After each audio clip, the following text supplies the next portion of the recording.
One detail stands out immediately.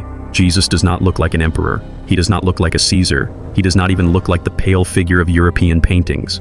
Instead, he looks like the people who worship him. Dark-skinned, strong, familiar. A Messiah who belongs among them, not above them. And this image tells a story far deeper than art. It proclaims a gospel that empire could never control a Christ who walks with the oppressed. For centuries, the Western Church painted Christ in palaces, but Ethiopia carved him into stone beside peasants.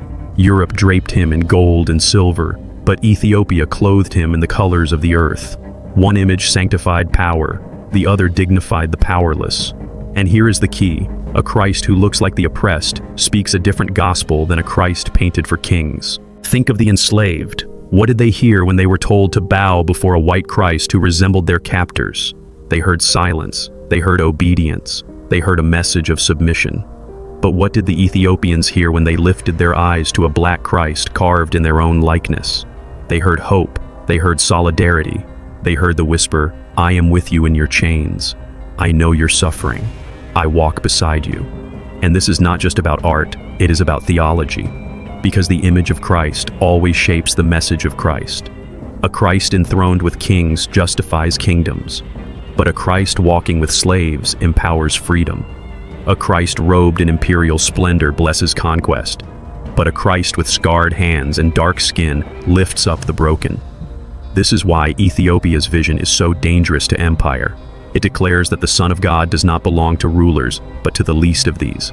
He does not walk in palaces, but in fields. He is not enshrined in marble, but carried in the hearts of the poor. He is not painted to resemble the oppressor, but revealed in the face of the oppressed. History proves this point. In the days of colonization, European missionaries often insisted that Africans abandon their traditions, their symbols, their dignity. They demanded obedience to the Christ of empire. But Ethiopia stood as a living contradiction. Its churches had existed for centuries, its theology was ancient, and its Christ looked like the very people the West tried to dehumanize. Ethiopia whispered to the enslaved world, "You are not forgotten. You are not cursed. You are the chosen. Christ looks like you." And here lies the scandal. Because once you see Christ as black, as standing with the oppressed, you cannot return to the image of Christ as a white monarch blessing conquerors. The two visions are not the same.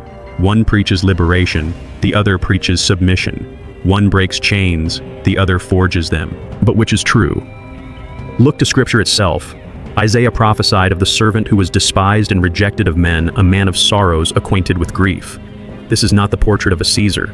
It is the portrait of one who suffers with the suffering. The Gospels show Jesus eating with tax collectors, touching